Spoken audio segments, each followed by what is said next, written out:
Well, when I began painting as an artist here in Hawaii, it was about 1980, and we set up t-shirt airbrush stands, and it was what we thought would be a temporary situation. Woolworths, Ala Moana Center. And those of us who remember Woolworths, it was like, you know, the 5 and dime kind of store and all long gone, and there were other vendors in there. So we set up an airbrush t-shirt stand, which was new and different other than what people knew as Rick Ralston and Waikiki, crazy shirts.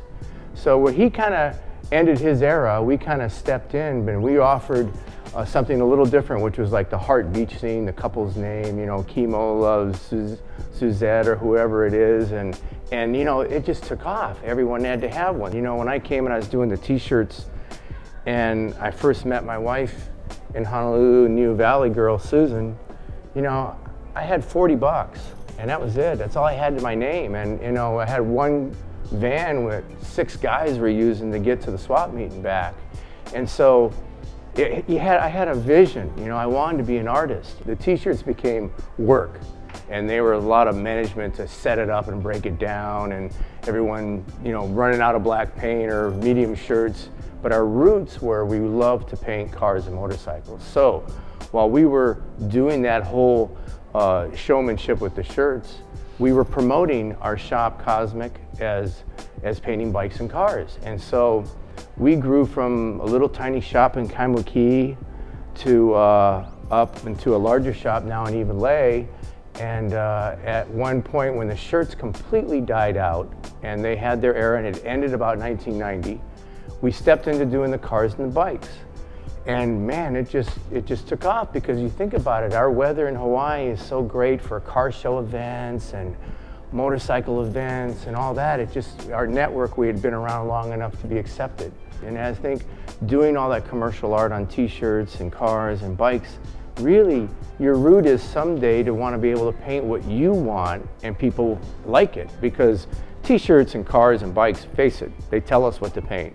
I want a skull and a flame on my motorcycle tank. I want ghost flames.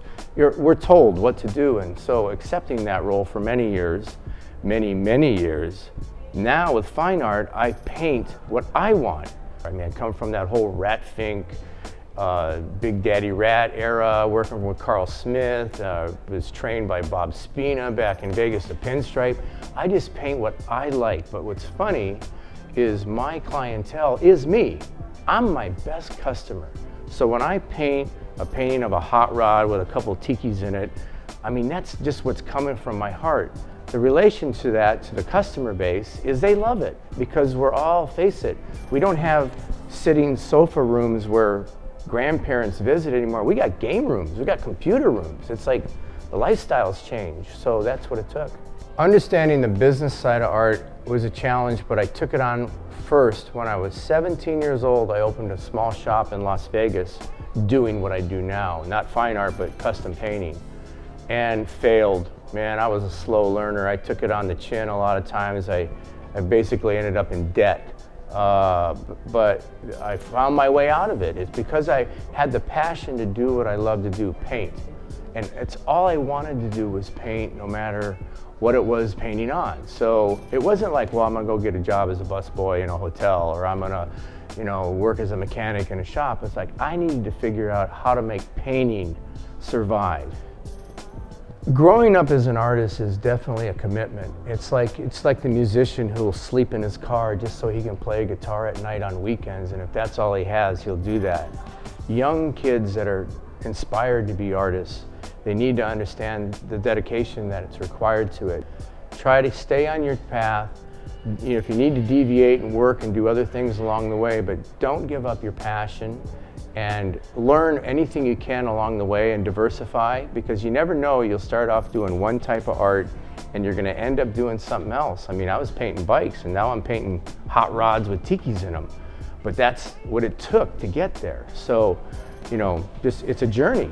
Art is a journey, and stick to it.